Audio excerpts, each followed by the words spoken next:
વડોદરા શહેરના અકોટા મુજમહુડા રોડ પર વધુ એક ભૂવો પડ્યો। આ ભૂવો પડતા વાહન ચાલકો અચાનક અટવાયા અને રસ્તા પર અફરાતફરીનો માહોલ સર્જાયો। સ્થાનિકોએ પાલિકા તંત્રની નબળી કામગીરી પર ગંભીર આક્ષેપો કર્યા। ઘટના સ્થળે પાલિકા દ્વારા તાત્કાલિક બેરિકેડિંગ કરવામાં આવ્યું, પરંતુ સ્થાનિકોએ જણાવ્યું કે આ મુદ્દે પૂરતી તૈયારી અને નિયમિત નિરીક્ષણની આવશ્યકતા છે, જેથી આવનારા સમયમાં આવા ભૂવા પડવાના જોખમને ટાળી શકાય।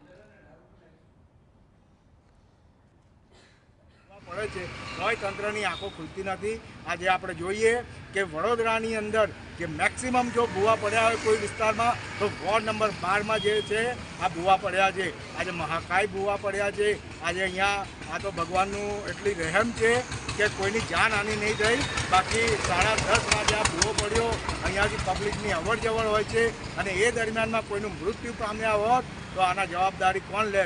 આજે મારે તંત્રને એ કહેવું છે કે જ્યારે આપણે જોઈ શકીએ છીએ કે આપણા વડોદરાના કમિશનર માત્ર ને માત્ર ગરબા રમવામાં બિઝી હોય એવું આપણાને લાગી રહ્યું છે।